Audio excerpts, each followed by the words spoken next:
To thank you all so very, very much for coming. And Marianne asked me to say a few words about global health. And so a lot of you may be wondering, what do we mean by global health, and what is this kind of thing going on that seems to be attracting so many people now and so much energy around the university, in particular with students. But the major thing is that what we try to do is we focus on disparities, on inequalities, and we try to do whatever we can to right that, to make a contribution to making the world a little bit more equal, and to acknowledge that we all have the same human rights. It doesn't really matter whether we're from Canada or Nepal, or from Kenya, or from China, or from wherever we are, but we're all created equal, and we all have these same rights. And so our role is to try to ensure that other people can enjoy those same rights that we enjoy here in Canada. And when we talk about, and when Professor Karki was talking about the urban-rural divide, there's just so much more, because there's even the Canada-Nepal divide. But what makes me very excited about working with PAS, the Patent Academy of Health Sciences, is that not only are they trying to right some of the wrongs within their own country in terms of the inequalities between the urban areas and the rural areas, and focusing their human resource development on the rural areas, but they've also made a very strong commitment to correct the injustices that often take place in admissions to the medical schools. And whereas, in fact, because PAS is a medical school with a tuition that students have to pay, but very few of the rural students could afford the tuition. And so, as he mentioned tonight, 60% of the students are supported by scholarships. And lots of whatever you donate, and from the proceeds from this dinner tonight, are going to go to helping support students from the rural areas, from the disadvantaged and poor areas of Nepal, to be able to become doctors. This is really, really something, that they have this opportunity to come in and to Kathmandu and then participate with others and become doctors to go off to serve their fellow countrymen. The other thing that really excites me about this project is that we're able to get to know all the time more and more new colleagues. And that's the other really great thing about global health, and I can see my colleagues here from so many other projects, from Ethiopia and from Tanzania and Uganda and elsewhere. And it's that whatever we are able to bring to the table, we also bring our own unique personalities and our own spirits. And we try to share that. We try to learn from others, and that's also the really great benefit of this type of work, is that we get to learn so much. But we get to form these bonds with people in a way that doesn't really take place, I don't think, in too many other fora. And Dean Miller, just hit on it tonight, that we're kind of here like a family. And I was so happy that Marianne asked me to be like an official greeter tonight at the door. And I got to meet so many of you when you came in. And it's just such a great feeling. We're all here to support a really great health sciences academy in Nepal.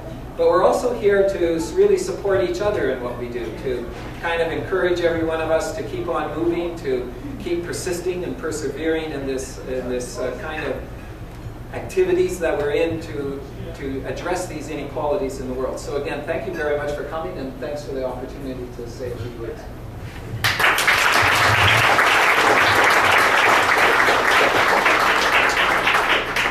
Now, one of the team who's just come back from Nepal herself, Bibiana Cujec.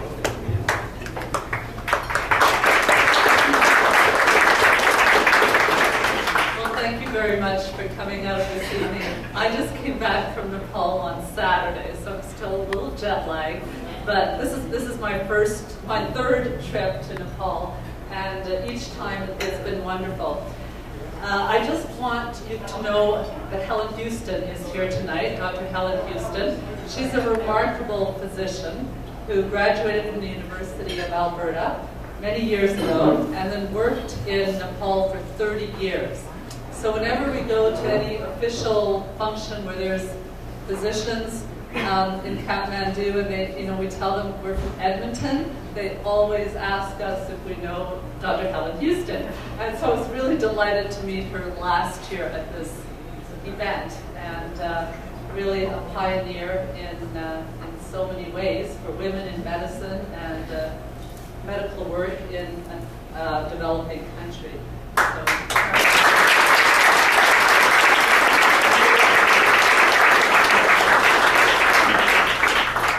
So, whenever you come back from a developing country and you come back to Canada, I just feel like I'm in the land of plenty here. Like it's just such a stark contrast to what life is like in Nepal. I mean, there's so much that we take for granted here, like clean air and clean water, that the people of Nepal, in Kathmandu anyways, just don't have. The water's contaminated, the air is so polluted, you can't go running. Like you start coughing after a few days in Kathmandu. So Nepal is a country that I always wanted to visit because, of course, the Himalaya are in Nepal. And in addition, it's so lovely to say namaste to everyone.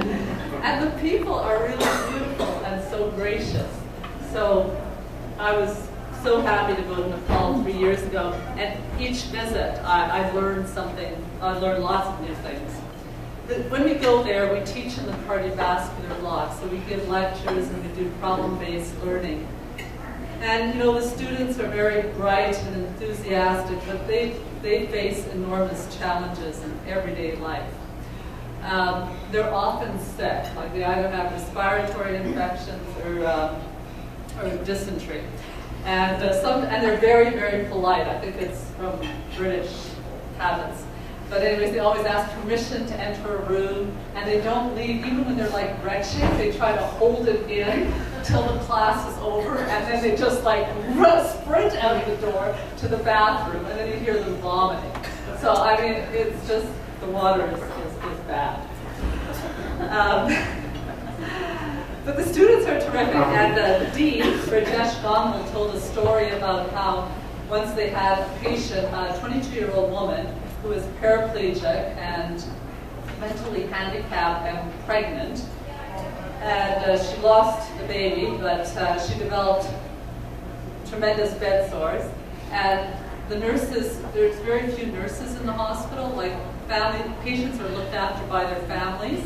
So the nurses weren't able, and she had a family, so the nurses weren't able to turn her over on a regular basis. And so the students set up a roster whereby they turned her over every 2 hours, and they did this like for several weeks. And then apparently there was a holiday, and during that time no one was turning her, and so she died of septic shock. So these are pretty amazing students who would do this of their own volition.